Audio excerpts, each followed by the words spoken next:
Thanks, everybody, for joining. Thanks especially to our guests, Jocelyn, Sarah, and Lena, who are going to talk with us a little bit about their experiences and a little bit of advice and thoughts about working in museums, which obviously is a vast field with many, many different types of work that you can find in that field. I'm going to turn over the floor. We didn't really establish an order to speak.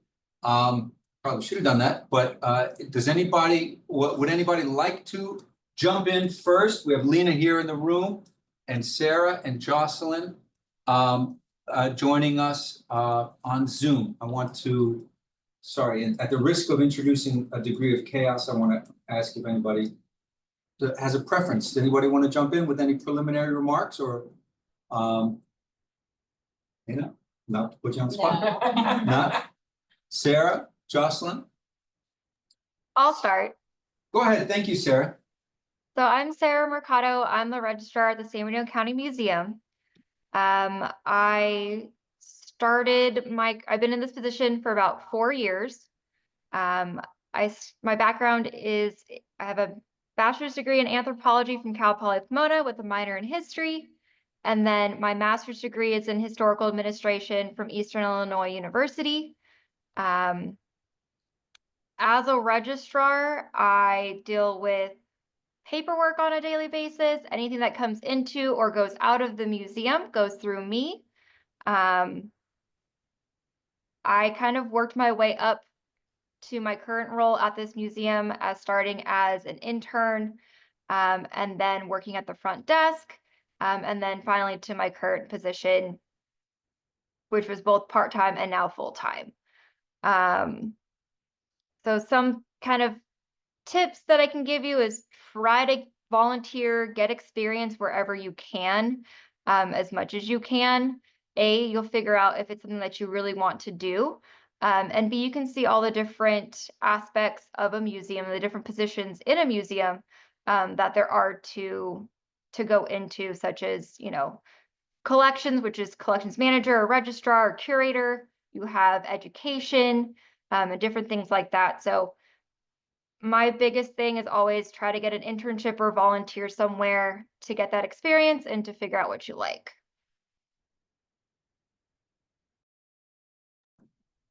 That's a great way to kick things off, Sarah. Thank you.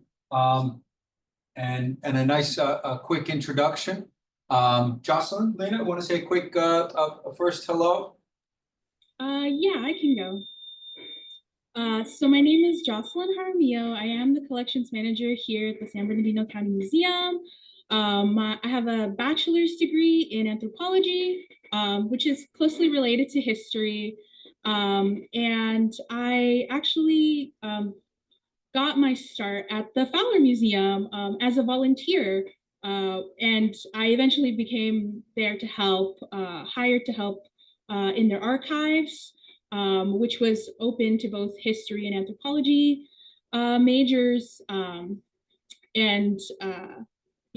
worked my way up from there. I was able to start working at the Autry after that.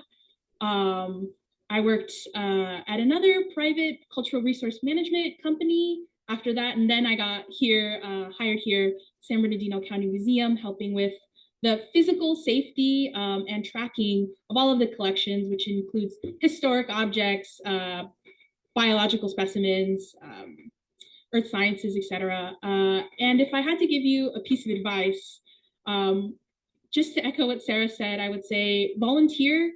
A lot of the opportunities that I was able to have working at multiple museums, and then for a private company, came from my volunteer work in the archives.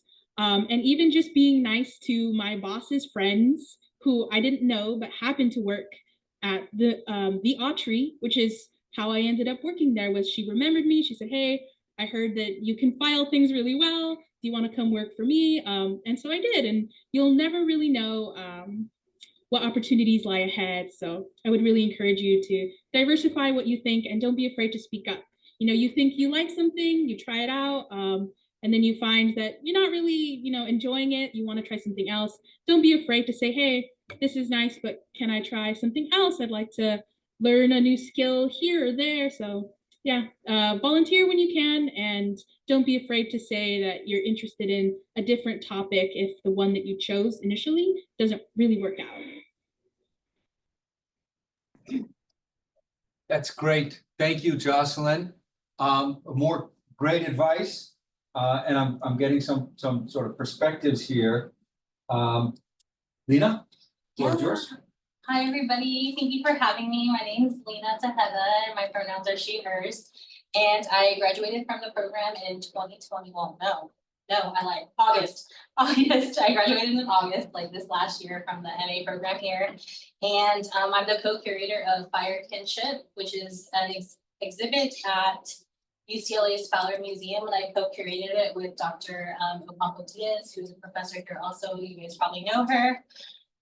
But I'm just really excited to be in this space and kind of share my experience. And I'm really glad to be with Jocelyn and Sarah, because I feel like you guys are really going to get a different experience from all of us, because like they're saying, they had to put in a lot of work and a lot of time volunteering.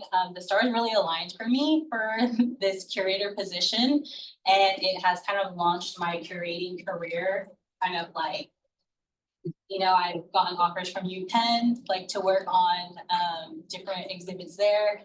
Pomo Basket one, just, having my tribal affiliation, kind of like tagged on my name everywhere I go. But yeah, it really fell into my lap because of how I aligned myself with different professors here and just putting in the work. It did take time, and it did take me putting in time and work to make these networking connections with different professors and different community members. Our exhibit is very much community-led, community-oriented, which folks at the Fowler let us know that it was very new to them. This is one of a kind exhibit because we had like 40 plus different community collaborating from different tribal people throughout Southern California. So yeah, that's kind of just like my pitch for now. And I studied history and California Native history specifically, and I was really into museums.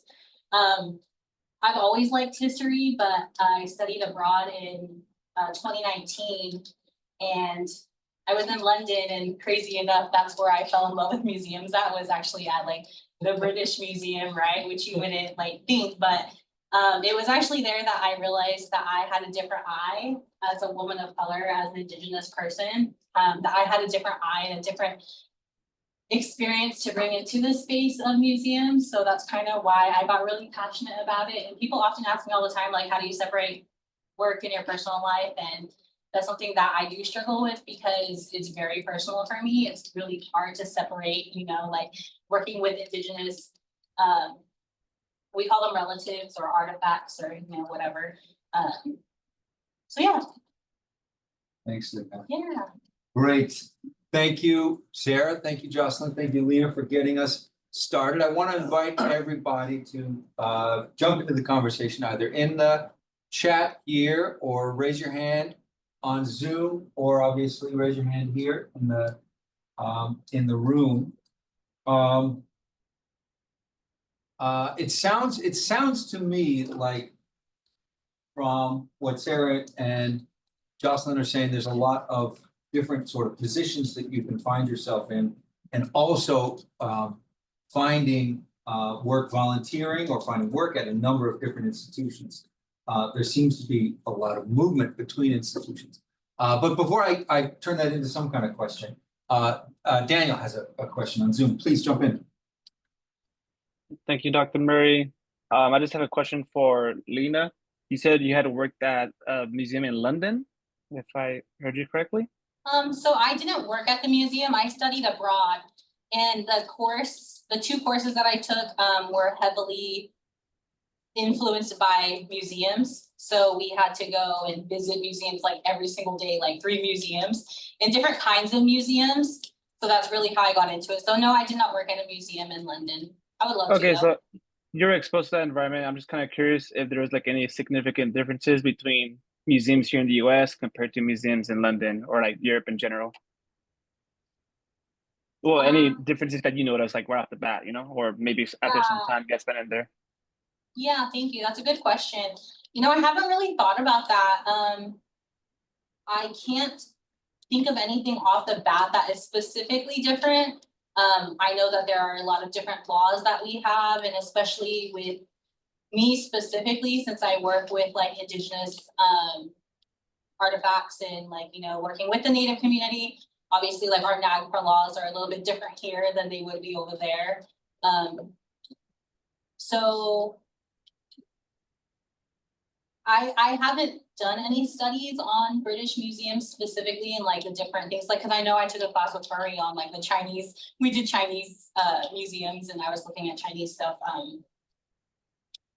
But no, nothing that I can think of right off the bat. Can you tell us what NAG? All right, sounds good. Yeah, so NAGPRA is the Native American Graves. Yeah.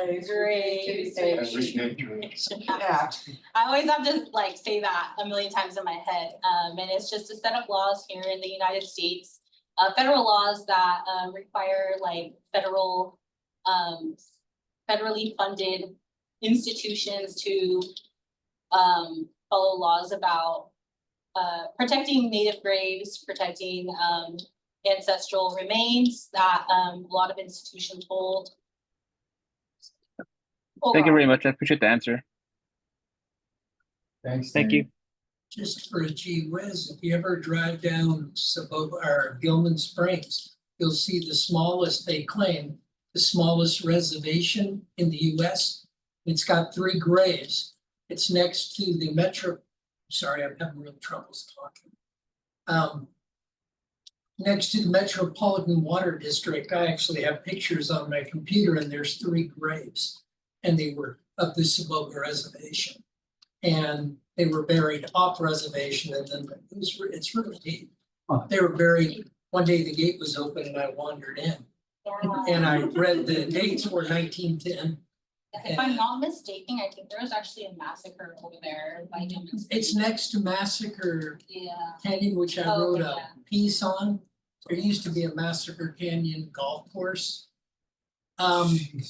But the actual, I wrote a paper, really researched it. It became very popular for whites in California to make up stories about massacres, though there were some in Temecula. There's no actual proof other than after in the Great Plains, where 2 tribes, native tribes fought each other, and they called it was the Massacre Canyon Battle. Then this gal, the local untrained historian, wrote the massacre, and there's no massacre. There is in Temecula, though. Mhm. I couldn't find it, so I'm not saying it wasn't, but So there was this sort of tendency to you can make find these stories up. you can find 2 massacres in Orange County also in Black Star Canyon.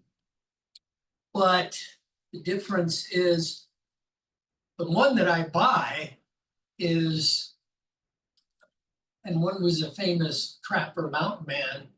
The Spanish hired them to track some horse thieves. That one was a Native American and they wandered in and killed about 25 people that had nothing to do with the horses other than the guys running through there. So that one I kind of bought. And they have a lot of foundation because they collect a reward. This is contested, very contested. Almost history. every county, LA, Orange County, Riverside, I don't think San Bernardino, they all have a massacre canyon or an event. Wow. Thanks, Tara. Oh, sorry, this is pretty much.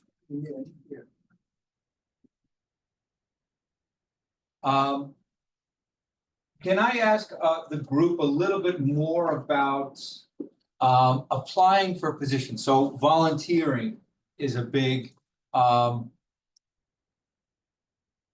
recommendation I'm hearing, volunteering widely and on a wide range of positions, and being prepared to possibly work at various institutions, maybe for short durations, Jocelyn, was that your experience, sort of kind of hopping from one institution to the other or something along those lines? Yeah, so I did have to volunteer and eventually interned at multiple different places. And that is more just like I, as a student, am going to volunteer at the museum that's on campus. I can just walk there. And once I move, I have to move institutions because I can no longer commute the distance. But I think it's really important, even if, for whatever reason, you have to move a lot, you go to school and work, and you're just all over the place. I think it's good to, having a short volunteer time doesn't look bad. You have the time to come in, you say hello, you start, working there for maybe like volunteering there for a few weeks, and that's fine.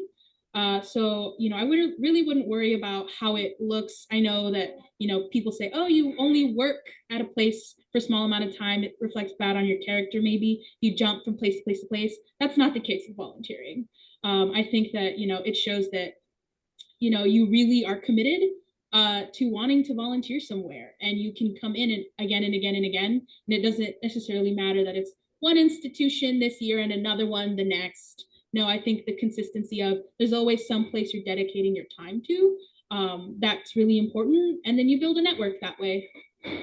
Along those lines, do you ask your supervisors to serve as references? Do you collect open letters of recommendation in a file that you can share, or do you just keep in contact? What's your, in terms of your experience, what's the best, if you're moving from one institution to another, what are some of the pro tips you'd offer there? Yeah, so for my experience, I would say having an open letter of recommendation is best. You never know how long somebody's going to stay at a particular museum, or even I've had the experience of being really close with a particular curator. I'm not asking her for an open letter. And then by the time I needed it, she retired, and I lost contact with her. I didn't have a personal phone number. All the contact I had with her was tied to her role at that museum. So trying to email her, the email didn't exist anymore. The phone number went to an office from somebody I didn't even know. So I would really recommend having an open letter of recommendation. Most people are really okay with writing that, and then just making sure that you keep it somewhere safe. Yeah, there's, I think, nothing wrong with that, but if you can stay in contact with your with your contacts at the museum, whoever was supervising you or showing you the ropes, occasionally like having them on LinkedIn every once in a while, being like, hey, how's it going? How's the collections? I think keeps the memory of you fresh. Yeah. That's great. Thanks, Jocelyn. And I agree that I've been in a situation where I couldn't get a hold of somebody who could potentially recommend something for me. And I wish I'd gotten that. I just had one recommendation in terms of keeping it somewhere safe, just to scan the letter perhaps and keep a PDF somewhere in a folder where you can easily reproduce and maybe fire it off quickly. And then a question from Christian in just a second, but Sarah or Lena, did either one of you want to jump in on this one?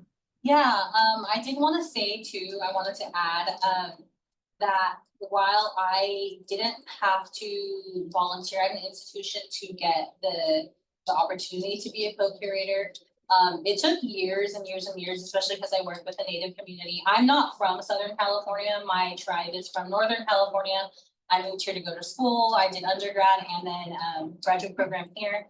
And it was years of me volunteering in the community at different events, showing up, volunteering at Sherman Indian High School, volunteering to, always just helping elders out, things that are important to the Native community and our culture. So I was entrusted with this big task by Dr. Ocampo-Diaz, because she also heard from the community that I was being trusted by the community. And so she entrusted me with that because she knew that it was something that I could take on, that we were going to keep talking with the community. And I have already a good rapport with the community. So while my volunteer experience doesn't look like Jocelyn's or Sarah's or anybody else's, that is what my volunteer experience looks like, and really putting in the time and effort to make myself known in the community. So I really see that being a streamline into how this exhibit worked, because honestly, if I didn't have that relationship, we were told multiple times by different collaborators, like, you know, we're doing this because we trust you guys, like, not because of the institution, right? Because the institution, you know, some people trust and some people don't trust them. So there was a lot riding on Daisy and I to hold that trust and walk with that trust. So it still takes a lot of volunteer work, but in a different way. Thanks, Nima. Sarah, were you gonna jump in on that one? No, but I can answer the question in the chat. Great, yeah, Christian asked, what was the process like to intern or volunteer? Would you recommend in-person, email, or call? Also, what do you think employers are looking for in a resume or CV? I love this one. Thanks, Christian. Reverse engineer the best applicants. That's a great. Go ahead, Sarah. So the process to intern or volunteer is going to vary by institution, and actually vary by the time period that you're applying for either one of those. When I interned here at the San Bernardino County Museum, there was no structured intern program. And so it was basically me sending an email to the curator of history at the time saying, hey, can I do a 6-month internship? I need it for my graduate program. What do you have for me, type of thing. As far as volunteering, here at the San Bernardino County Museum, we have a volunteer coordinator. We have a whole application process for volunteers, and an onboarding process that takes about 3, 4, 6 months sometimes, depending upon where you're at on our list. Our internship program isn't completely built out, as we will have it soon, but the process is very similar. Apply to be a volunteer, mark intern, and then go through the steps as necessary. We are county, so we do require background checks, fingerprints, things like that. So I would always recommend probably email. It's probably the easiest way to get a hold of anybody. Phone calls are hard. Catching somebody in person, I'm usually not at my desk. I'm usually running around the museum or offsite or somewhere. So email is best. And then employers are going to look for, of course, experience, especially in the museum field. The more experience you have, the greater likelihood you might get chosen over somebody else. Also, I mean, your degree will help as well, but it's more so the experience, what you know. And then in a lot of museums and a lot of institutions, it's sometimes how you interview. Sometimes you may not have the best credentials, but if you interview really well and you have, you know, charisma, you show passion, you show that, you know, why you're the best candidate or why you may be better fit to fit the culture of the institution, you might get chosen over somebody else that has 10 to 12 years experience, but may not necessarily fit into the culture of the museum or institution. So that experience is so key, whether it's experience like Lena has with, you know, community, or whether it's experience you have with institutions. Being able to show that is huge. Thanks, Sarah. And that fit question comes up again and again and again. This is what, the sixth event in this series so far. That the question comes up again, and it's on the applicant, I think, to demonstrate that. So I hope you all are taking this to heart. No matter what position you're applying for, being a freestanding, wonderful entity is great on paper and even, you know, in person and everything.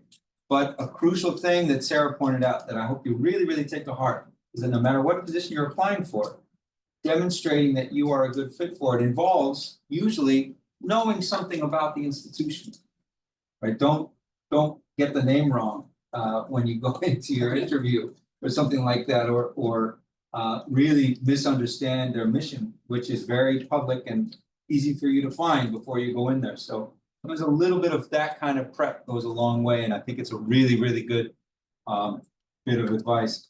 I also think that, you know, putting yourself forward as Sarah said, for a position that might not even exist. If you're there offering free internship work, that's pretty appealing to many institutions. Like, yeah, okay, we'll establish a new, you know, a new little system or a semi-formalized position for you to, you know, to hang around and help out. I just remember because my mother did that when I was like 10. She took me to a horse farm and she just basically left me there. And you know, and said, you know, put this guy to work, basically. And they found stuff for me to do. You know, you show up ready to work really hard. And it obviously is not as informal as that. But as Sarah found, if you offer enthusiasm and an eagerness to work and take instruction, don't underestimate that as well. I think that's really good advice. Other points along these lines, Justin, we're going to jump in. Yes, I was just going to say really fast. When it comes to interviewing, I think before you go into the interview, I would really recommend going to the institution, the museum, you know, whoever's website, because they'll almost always have a website. And in, you know, under their like mission statement, it'll always be really bold and front facing. You can often find, you know, documents where the museum, you know, gives a public statement of their ethics, you know, what they strive to do, what they hope to accomplish with their collections, especially ones that are more like county run, government run, city. And if you kind of pick out the key words that they're emphasizing, you know, like diversity, you know, bringing, you know, showing local, regional stories, you know, whatever sort of like words you can boil down and you repeat them during your interview, it shows that your values align with what the institution is trying to do. So I would really recommend trying to find like any links or PDFs to, you know, mission statements, ethics, values, that type of thing, understanding what they are, and then stating them back to your interview panel. Thanks, Jocelyn. Got a hand up.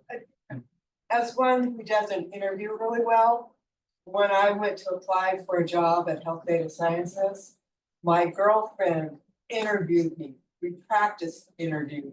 So if you know you don't interview well and you really want the job, have someone interview you so by the time you get into the interview, you are relaxed and you can spit everything out without getting tongue-tied. It's amazing how a little bit of that goes, how far a little goes, and how few people do it. I know. Same goes for public speaking. I mean, if you don't understand something you have to say, how do you think it's? How do you expect it to go on? And so few people do that. It's a really good point. A mock interview. Yeah. Mock interview is a really great idea.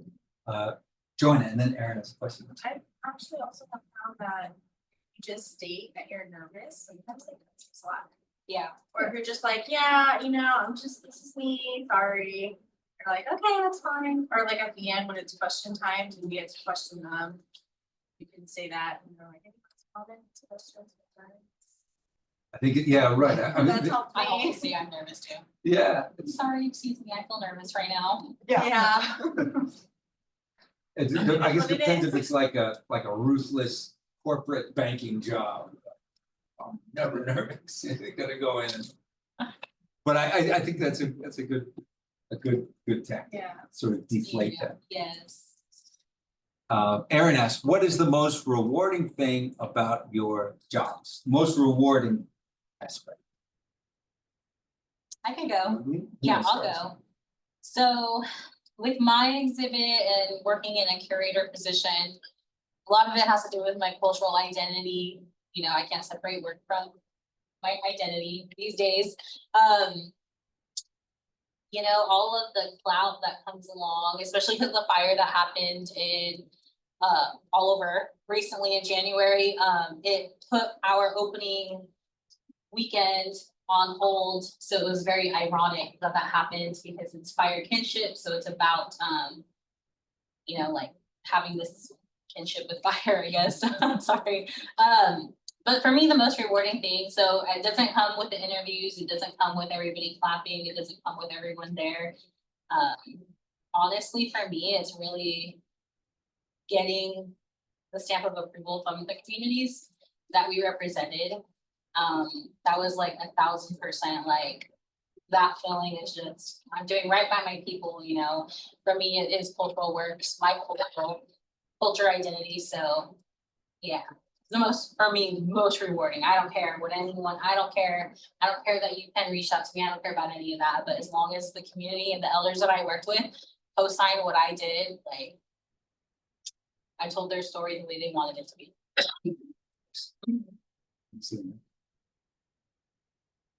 Jocelyn, Sarah, most rewarding.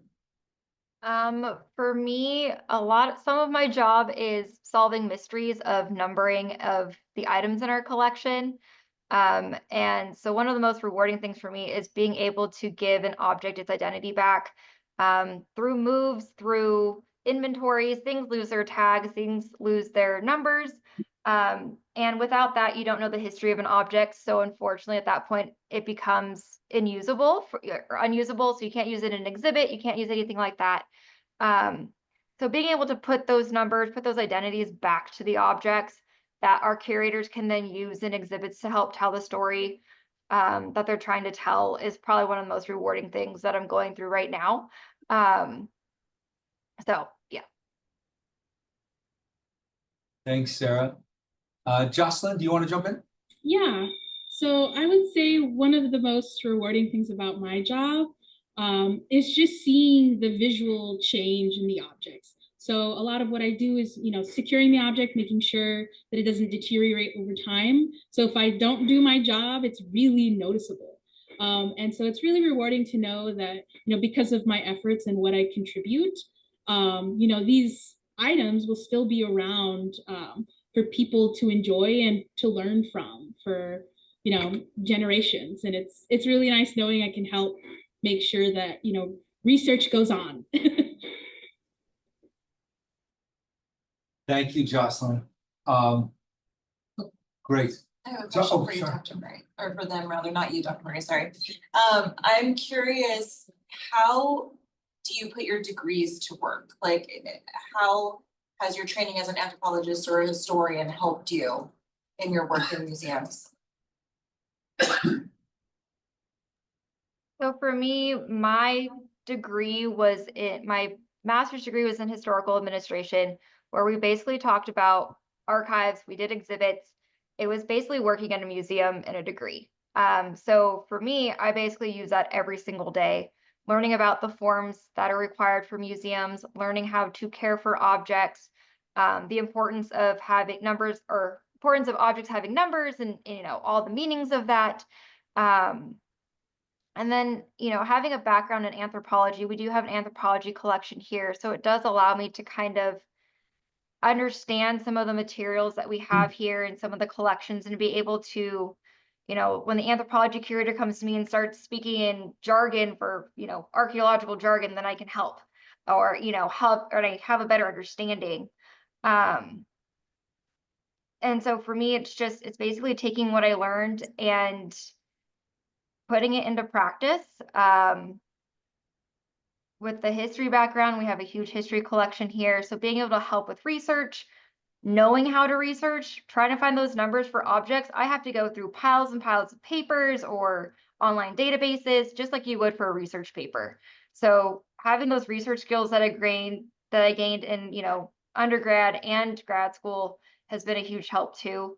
And then, you know, this is going to sound crazy, but those crazy group projects that nobody likes in school really comes in handy because you really learn to work with a variety of people, which is what I do on a daily basis. I deal with all the curators, office staff, the director, Jocelyn, you know, we all work together. And so it's knowing how to balance working with different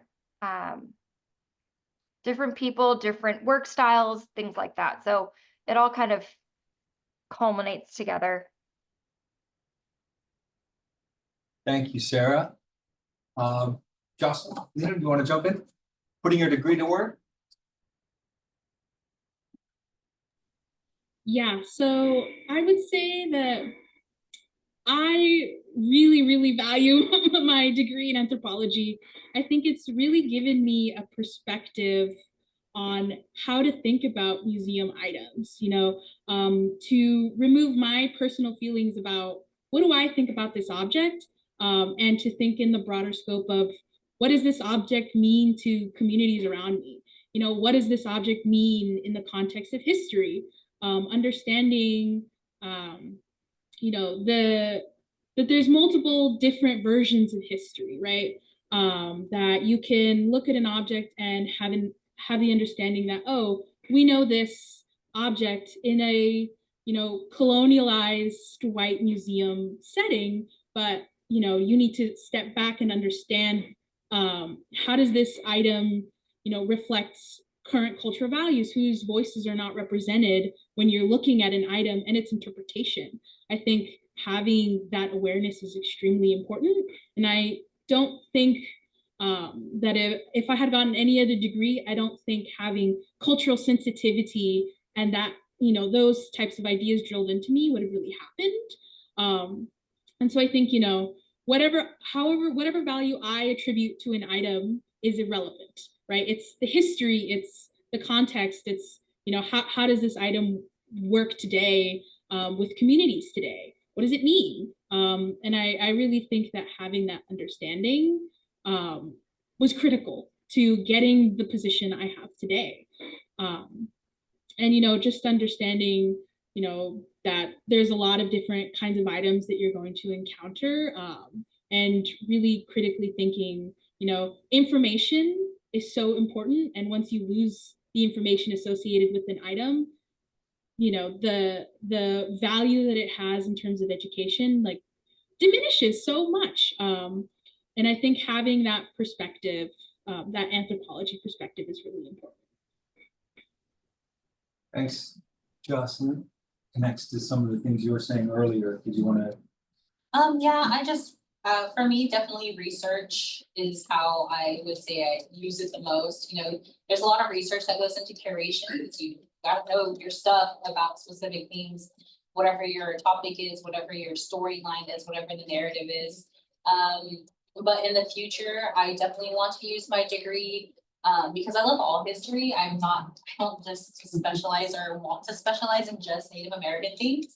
I absolutely love British history. I love, French history. There's other things out there that I enjoy too. So going forward, I would really like to expand with my knowledge of, other types of history and eras, and seeing how we can curate things like that, because I don't necessarily know British people like I know Native people. Or, I don't like, it'll be really interesting because I know that my role in this curation of this exhibit is so different than a lot of curators. That's interesting. I mean, to think about those kind and the things Jocelyn was mentioning in terms of the sensitivity and the responsiveness to a community about items, and taking that to many other different contexts as well, with British context or French context. Yeah, I think about that a lot because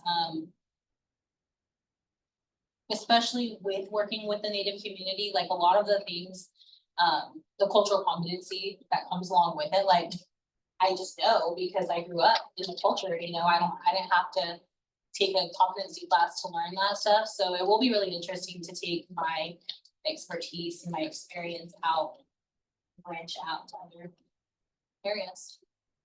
Yeah, I think that learning can move in the other direction. Right, Terry. Changing topics now. If you have something you want to do for a museum, I collect things. I love to go to estate sales. I buy paintings, I buy stuff. And about 3 doors down from me was a famous Nazi. And his sister was being institutionalized. She was very, very old. And he'd already died. And they'd actually found gold bars under his house. So I rushed up there, bought a bunch of junk. Poor Margaret served this 3 or 4 times. And I went and bought paintings, but I also bought scrapbooks and notes to the State Department. He actually invented the guidance system that made cruise missiles possible. He was on the same Operation Paperclip that Werner von Braun was on, who was our leader of our Apollo and Mercury program. So if I wanted to do a display, and I have researched him, I have paintings he's done.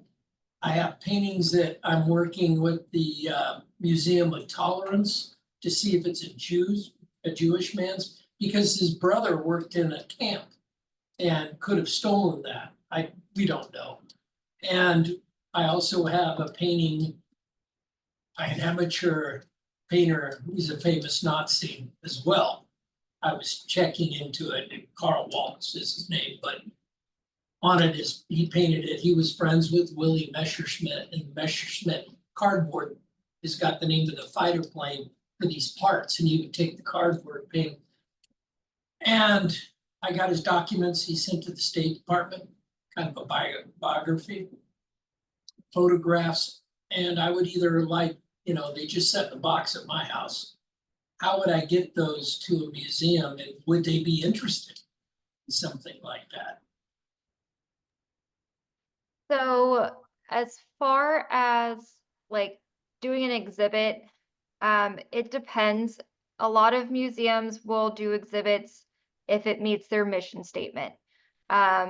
Or if it's something that they feel the community around them needs to know about. Same with donating. If you were ever wanting to donate things to a museum, a lot of museums right now are going strictly by, does it fit our mission statement? Is it something we have to have? Does it tell a story that our stuff that we currently have doesn't tell? A lot of museums are completely full. What you see on display in museums is maybe 2 to 5% of the objects that a museum holds in total. Here at the San Bernardino County Museum, we are said to have about 3 million objects. We are completely out of space at the moment for anything. And so a lot of museums I know are in similar positions to us, where they're being very selective as to what they accept. So what I would do is, if you're working with Museum of Tolerance, they might be somebody that's interested in doing an exhibit, any other maybe World War II museum. So there's the World War II Museum in New Orleans. They might be interested. So you would have to kind of look for museums that have that topic as kind of their focus. Because like here at the San Bernardino County Museum, we probably wouldn't do anything like that just because it doesn't really fit our mission statement. Unless for some reason the person you're talking about or the artist had some tie to the county.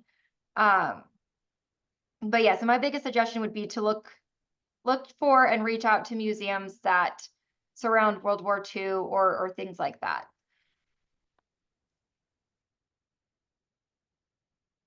Thank you. And I'd be interested, sometimes we help understand things when we think about what they're not. And so in this case, I'd be interested in thinking about the mission and your understanding as people who've worked in museums of a museum and of an archive. And if you can give a little, I'm asking you to on the spot sort of philosophize a little bit about these different missions. But I mean, that leads me to think about something. Well, I was thinking the Palm Springs World War II Aviation Museum, but I haven't approached them. I once talked to the museum in Dulles in Virginia. They have a large aviation museum. They were actually interested, but I was flying back and forth and I could never meet up. They wanted it as archives because I had photographs. That's what I'm thinking. And especially because an archive can move to an online form quite easily, as so many Well, artists. he was saying people researching might access if you're doing something on Nazis and their rockets and missiles. And sort of But I don't thinking know. about what a museum is and does, She as knows opposed another to one. I didn't think of that. an archive and where the overlap is. Yeah, did you guys do archives yet? We did, yeah. we Oh, had okay, yeah, Eric 'cause Lincoln that's and- exactly where my head went, was the archives class and learning. Sort of about that, preservation of an important thing for research. Unfortunately, I didn't get to talk to him when they left, but I wanted to bring it I up. can pass on the their emails, both of them. Yeah. But in terms of, because Jocelyn, oh, sorry, Nina. Well, no, I was just gonna say, same thing with the archive that Sarah said, it's depends on what they hold, like what is the archive? His achievements were in Yeah. aviation, so I would think I would look for an aviation museum or specializing his. Terry, there's a Yeah. huge aviation Air Force museum in Ohio. I'd have to get the Oh, name. right, Patton, I've been Right, there. Pat. Yeah, I would talk to Right Pat. I've I been could- there as well because of my husband. I suggest, because that's such a huge museum, looking into them. Well, for me, it's only interesting because I find the contradictions in what he says. Yeah. He said to the State Department, I only joined the Nazi Party. I hate the thought, yet I found hundreds or 10 or 20 pictures of him at the beer gardens wearing swastikas as a young man in college in the late 30s. His father in garb, and yet he had the nerve to say, and the State Department just wanted his knowledge. So, That's not hard evidence either way. well, it's not, but there were people who said that all those people in Paperclip were really hardcore Nazis, and how dare us take them to America. And he's on the first page of the Paperclip mission, and he happened to settle in Hemet. And it's kind of odd, but got me a good newspaper article, The Nazi Next Door. It's on racism, but it was kind of fun. Yeah.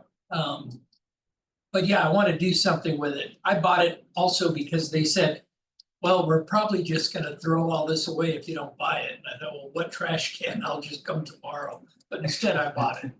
But I think there's also in terms of preservation versus display, I'm interested in that. And Sarah and Jocelyn, if you want to jump in on that idea of preservation versus display, and where those things overlap and where they diverge. Okay, so preservation and display are two very distinct things. I think depending on what you're displaying, the act of displaying an object inherently destroys it.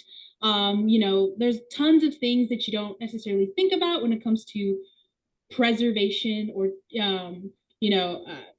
let's say photographs. You want to preserve a photograph.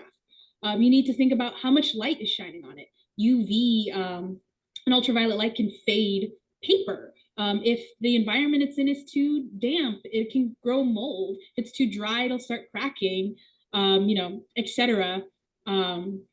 So I think that, when you display it, you need to sort of balance the conditions that it's in, knowing that, hey, this item that we're showing off is of a structural integrity high enough that it can handle being out for 6 months or a year, or however long it's going to be exhibited for, versus, you archive something, you're preserving it, you're only thinking about what is the best way to store this item to make sure it lasts for as long as possible, limiting access to it. That way, the more you touch something, the more you move it, the more damage you could possibly inflict upon the item.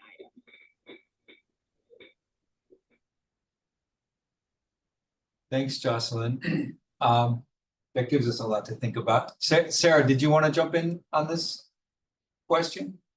Sure. So a lot of what Jocelyn said, I was going to say, but kind of where museums and archives differ and yet where they connect, a lot of museums have archives in them. They either have a curator for them or they may have an archivist.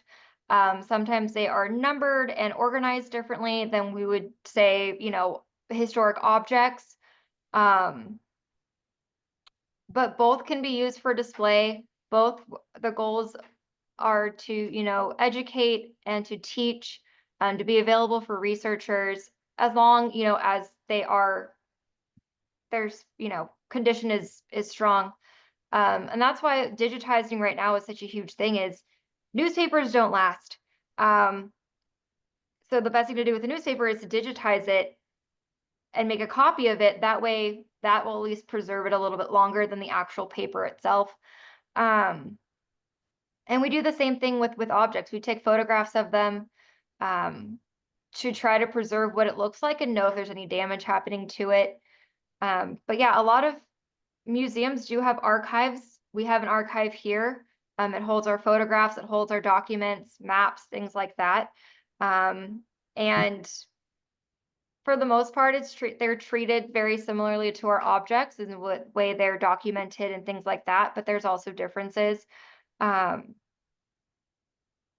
they're very similar. Both like a strict archive as well as the museum will have mission statements that drive what they collect, you know, how they collect things, what they collect, how they get rid of things. And so no matter whether it's a museum, an archive, a nature center, usually there is a mission statement that's the driving force behind everything. And again, it tells you like what to collect and what we don't collect. And that way you can try to avoid the overfilling of museums like that's happening now. So. Thanks, Sarah. Nina, did you want to jump in on this? No, I mean, it just makes me think of, you know, working with a lot of our artists who, we approached for our exhibit. Quite a few of them are working on doing like ephemeral art, which is like art that is not meant to last hundreds of years in museums. It's supposed to go back to the land. So I think that and I actually just did a talk at Pitzer, that with some artists, who that's their whole idea is just this more sustainable way of making art and making, installations at places. Well, that's kind of where my head went, was thinking about that and how it plays a role in it, because there is this huge problem of overconsumption and over hoarding. You know, it's taking a lot of resources to fund these. Can you guys remember, what is that place over by Washington DC where they house all the Smithsonian stuff? That town where the entire town, I can never remember the name when I need to. I feel like I learned about it in something in one of our classes, but it's an entire town by Washington DC that holds all of the Smithsonian stuff, and it's the entire town, and just all the energy that it takes to keep those things there, just this hoarding of things that don't belong to them is kind of funky. So Especially when it comes to things like antiquities remains. yeah, oh yeah, that's even more funky.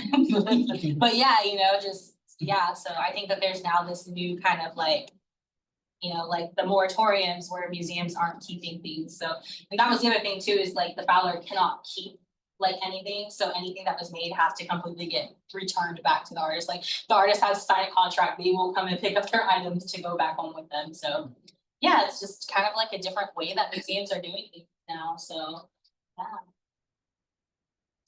Speaking of hoarding your remains.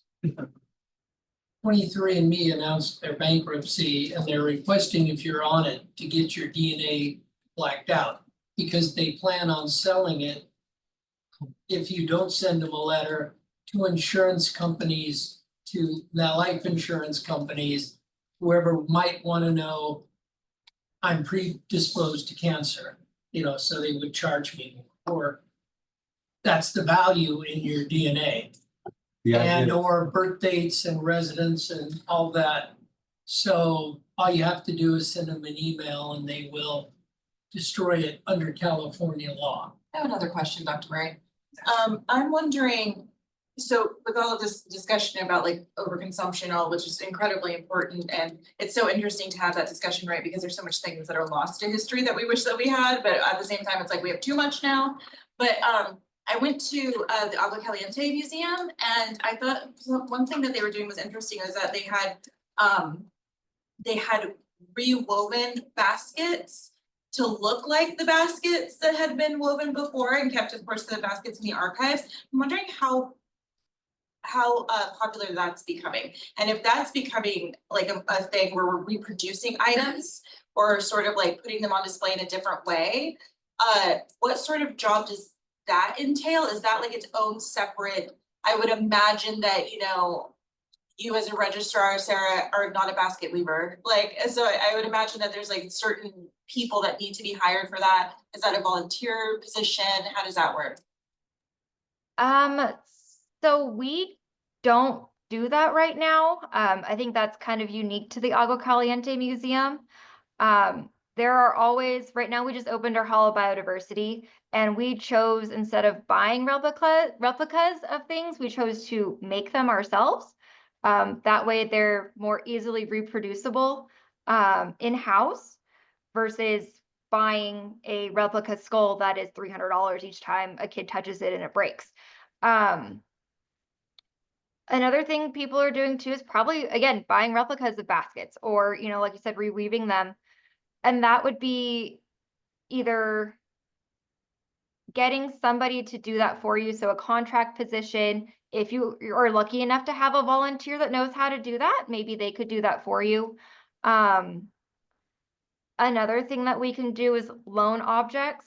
So if somebody wants to loan something to us for 6 months, we can put that on display for 6 months.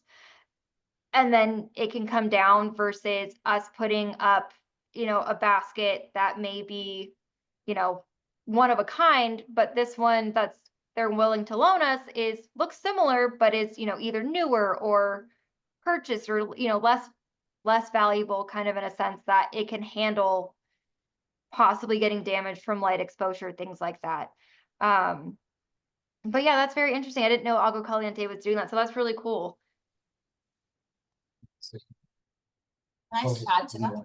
Can I add to that really quick? Yes, please. So specifically when it comes to basket weaving, it's really interesting because basket weaving was something that was also taken from us, like as Native people. So there's this move to revitalize and to relearn these traditions. And it really speaks to the continuity of our ancestors and our legacies. So specifically with fire kinship, I'll share some kind of inside scoop. So UCLA's NAGPRA committee is incredibly strict, which kind of should be, right? But me and Daisy being very much historians, like we were so hooked to the idea of getting these loaned baskets, historical baskets from like the Autry, the Museum of Riverside. We were working with a bunch of partners, but in 2024, January, Biden signed the new laws into legislation or whatever, you know, the new theme, the NAGPRA them. And so we kind of had to pivot that, which it was, you know, insider scoop again here. It was incredibly difficult for me to do that because we really wanted to get these baskets out because they were baskets that hadn't been out. Like baskets should be out, they should not be inside the storage room by themselves. You know, they're living beings, they're supposed to be out there, they're supposed to be breathing with people. But so it's really interesting that you see that, and I wonder, like, so when you say replica, like, I'm really interested in that phrasing. Okay, so no, I am really, that's interesting. yeah, no, That phrasing well, is really we went interesting. actually on a history club field trip and I was asking so many questions. So as far as I understand it, there was a famous basket weaver in the 1920s, and she made a bunch of baskets and they still exist, but they didn't want to bring them out because they were already like decomposing. So they had people in the tribe basket weavers do it, but they actually did it as an initiative to keep it going, to keep everything going. And also, of course, the baskets told a story, so they talked about that. They also like wove small baskets so we could hold them, because you can't hold even the replica baskets. So they wove like little pieces that you could hold so you could see what the baskets would feel like stuff like that. And I found that really interesting. And I understand, like, as soon as I asked the question, I understood that for the Agua Caliente, this is all in tribe, so it probably is a stupid question to ask, like, in general, because of course they're asking people in tribe to help do those sorts of things. But I thought it was a smart thing that they were doing. Which, again, we're bringing this revitalization and programming into that. Right. And it's like, okay, we want to preserve these baskets and we don't want them out there, which that's also a pretty big too within the Native community. But that is, well, yeah, they had videos and everything on it, so it's a great museum. If a you gorgeous want museum. a reference for them, you can contact Professor Torres. When I was taking anthropology classes on Native Americans, they had a group of Cahuilla, Morongo, and Lucerno, I think. Yeah, I'm having troubles pronouncing. They weave baskets as almost like a club, and they were talking a lot about what Margaret was, which refreshed my memory. He's a Navajo, but he lives on the Ciboga Reservation and he teaches at the college. And he would know, as you said, you're interested, who these women were that were teaching it, and two of them came by and I talked like about that, it. I really like that, how they did it. And there were, I believe, 3 different That'd be tribes. interesting. They did that museum. That museum was pretty good. Like I was amazed by what they pulled off there. Yeah. Very nice. Thanks, Terry. Thanks, Margaret, Lena. And Fred, you had a question. Very quickly, I'm curious at San Bernardino County Museum about recent and current NAGPRA efforts and how, if it ever arose in the future, you would respond to a NAGPRA request regarding the Calicorley man site artifacts. So as far as NAGPRA goes, our anthropology curator, or curators, have actually been working with tribes. I know they're constantly posting on NAGPRA listings that what we have. We do have ancestors here. I think we've repatriated or are in talks of repatriating just about all of them, with our local tribes. And that goes for ancestors and related funerary objects and things like that. We are also doing things that are kind of outside of NAGPRA as well. We just repatriated over, I think it was like 1,300 artifacts back to Mexico as well. But we are actively repatriating ancestors, objects, things that aren't even covered under NAGPRA back to the local tribes. And are you talking about Calico Early Man Site? The early man site out by Yermo. Yep, we do have that collection still. It technically, I believe, is in ownership of the BLM, Really? if I'm remembering correctly, because it was a BLM site at the time, or at least some of the artifacts that came from them are on that property. So I do know we are talking with them about repatriating stuff that came from that site. Who would it be repatriated to? If there's any, It's a pre-Indian site. yeah, so I'm not quite sure. Unfortunately, I haven't worked too much with that collection. I know of it and I know the history kind of it. Right now that collection is just in our storage areas. And again, we're in talks with the BLM. I'm not sure if it would be repatriated to anybody, if it is, since it is pre-Native American. But I know we would be Artifacts open date to it more if than somebody was claiming 200,000 it. years ago. Yeah. Yeah, okay, thank you. Oh, and I was gonna mention, SBCM did have a contractor make up split twig figurines similar to those found at Newberry Cave. So that was done through a contractor. That was a long time ago. Thanks. Yep, I do remember those. I have seen the paperwork for those. Yeah. Can I ask maybe a naive question? But I understand exhuming bodies of unknown soldiers or peoples. What, after you take a DNA sample, is the value of retaining in a museum human remains? I don't, like 23andMe once said, I'm descended from a woman who was dug up in Pennsylvania. They only give her a number, but we have identical DNA. And I think, okay, that's great. Well, what are you gonna do with her now? Well, you can keep her because DNA didn't exist until 1980s. Well, I know, but So I you mean, keep them and then over time you keep running tests on them. yeah, well, I just kind of think it's So sad. that's the idea. I'm not saying it's ethically or morally Yes. right, but that's I know, the I idea. get your gist, and I assume that's what it's. That did come up, it came, I only know about this through, hearing a little bit from Lena and others about this kind of thing. I remember it came up in John Oliver did a special on museums, did a whole, about repatriation of artifacts. And that included human remains, Some of the puzzling. the LA Times ran several articles on the Owens Valley, I forget the name, they were Ute or Paiute. There was and since I wrote 3 different papers on massacre, the Owens Valley where about the time of the Civil War, they chased a number of Indians into Owens Lake, which used to be a huge, massive lake. It's dry. As it dried up, they were digging up the remains. But the state required that a Native American archaeologist had to be there. I thought that was kind of nice, but basically they authenticated the massacre, which was kind of downplayed as the years went on. And I found that really interesting. That was just going on 10 years ago. If even that, it might have been sooner. And one thing I wanna say, why I was chuckling over here, it's not funny, but we deal with it, right? Honestly, I didn't know exactly what NAGPRA entailed until I was sitting in a conversation with Michael Chavez. And yeah, that was. Would that be one of the rules? That was the whole moment. It was a moment, because we really are talking about human remains and stuff, and I think that that's one thing you don't necessarily know unless you've taken those classes on that. And I can't think of his name. I'm having a bad day. I'm a stroke survivor. Ichi's remains were at Stanford for the longest time, I think. He died. I mean, there's He was a And native then American they found. professors pass on, and then you find their collections that they had at home in their private home. Right. Happens locally a Right. lot, a Right. lot, Right. so. I think that came up in this John.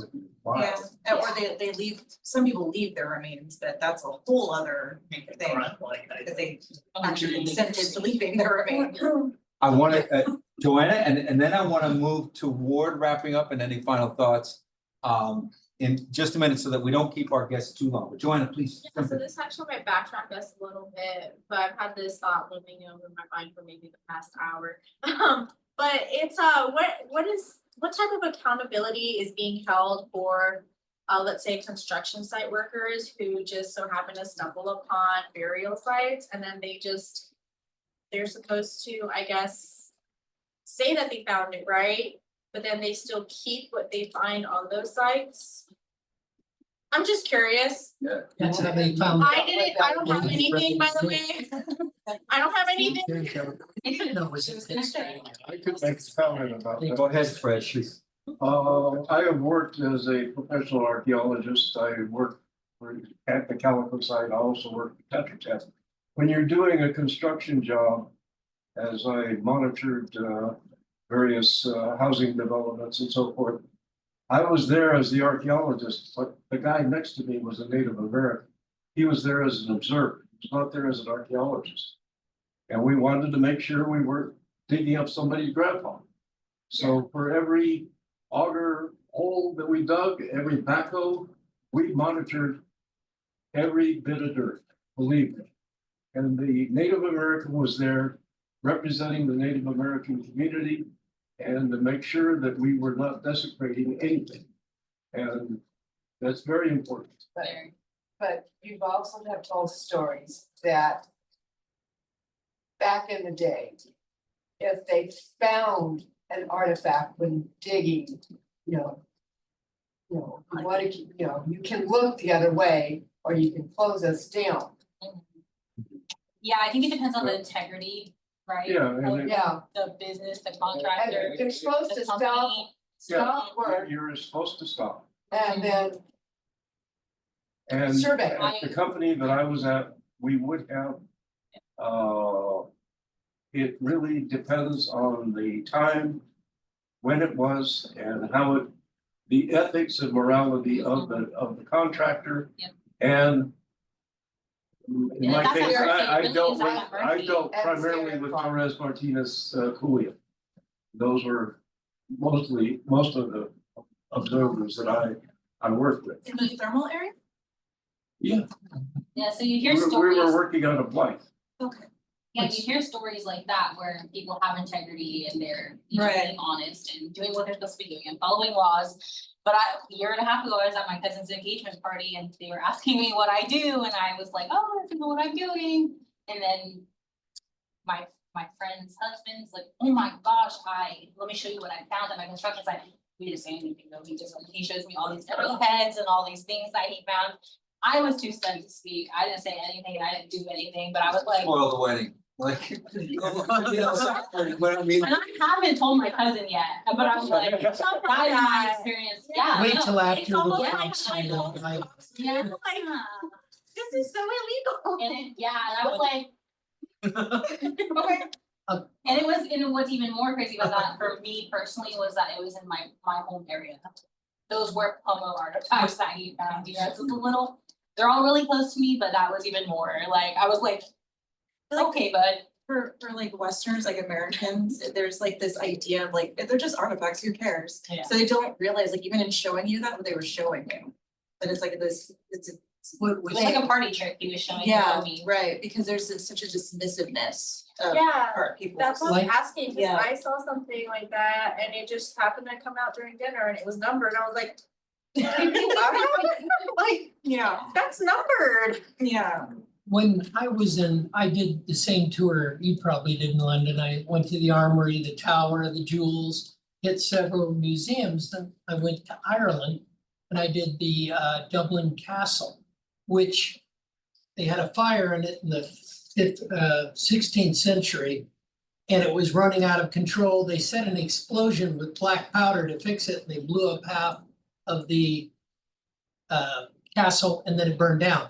They had built condos very close to the remaining castle. We were there 2 years after they discovered why the condos were sinking. It was built on the old moat. They had no idea how far it extended. And we got to go underneath as part of the tour. I took my two daughters. They were 12 and 13 before they started to hate me. So we went through the cave structure and you could see the foundation. They said the artifacts were unbelievable because the moat is where you throw your trash. And they asked us, what do you think the #1 artifact found? They found over 1,200 in a 300-yard radius. Iris heads. And when you go into the castle, they show the pike poles and they show the head, you know, in a drawing. It's very wow when you walk in. And I didn't realize it until that part of the tour, but they'd stick them over the moat and they would fall into the water after the crows picked at them. It was to stop the rebellion, the Irish fighting against English rule. But the workers there didn't say anything until somebody got drunk at a pub and the word got out, and then they went and investigated. Similar type of, they were Oh, doing yeah. the shoring and they found it. But Stay on. Castle Dublin, if you ever go to Ireland, it's well worth it. Thanks, Terry.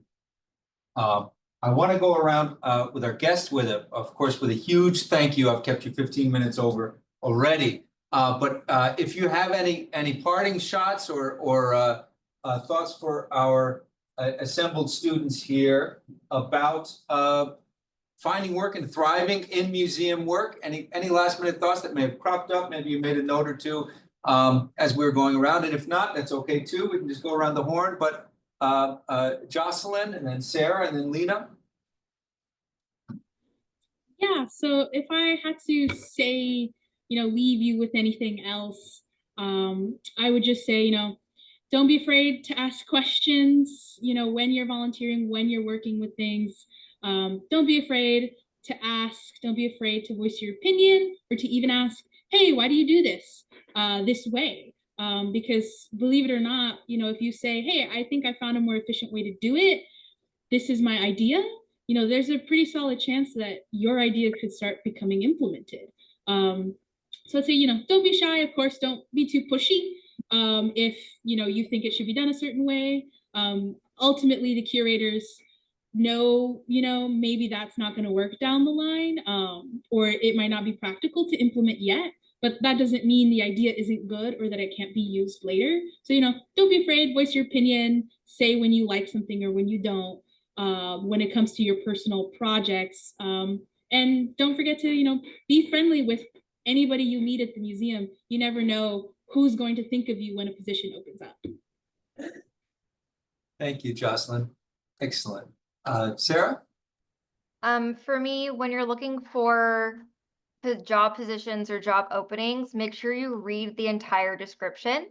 A lot of times in museums, a collections manager or a registrar may do different things depending upon the need of that institution and the size of that institution. So really looking at what requirements there are or what the job duties and the job description is of a position may be different than what you think of when you see the title. So always look for that. One thing that I would suggest in interviews is try to come prepared with questions. You should be looking to see if the institution is a fit for you as much as they're looking to see if you're a fit for the institution. And yeah, just try to get as much experience as possible, volunteer. Sometimes don't be afraid to take a different position at the museum than you are initially wanting and working your way up. That's basically what I did. Now, my situation is also kind of one of a kind and rare. A lot of people have to go out of state or move in order to get a job at a museum.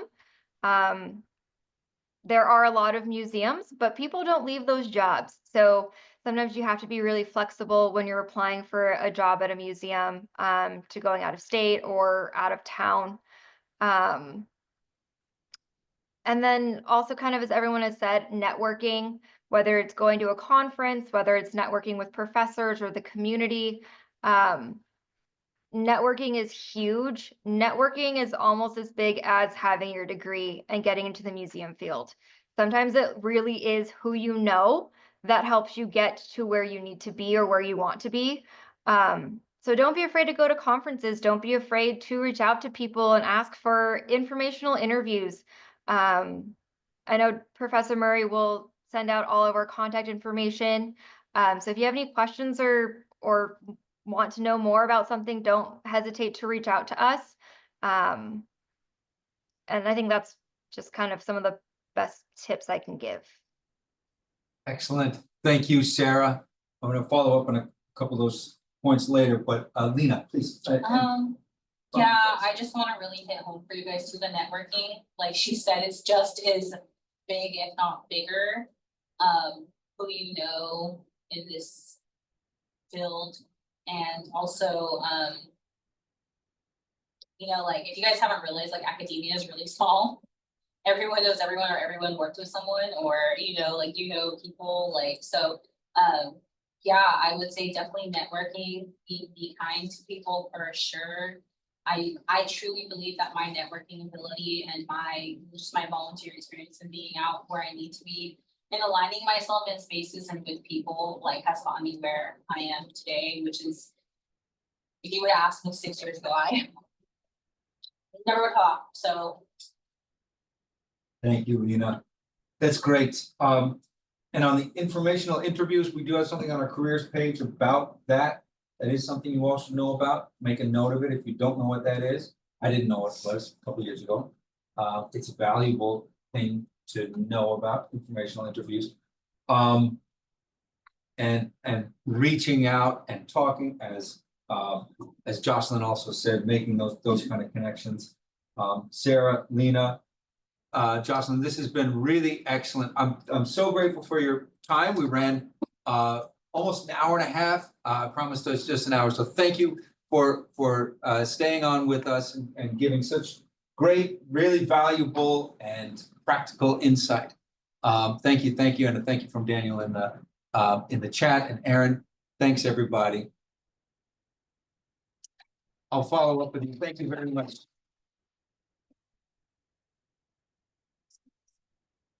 Thank you. Thank you. Thank you.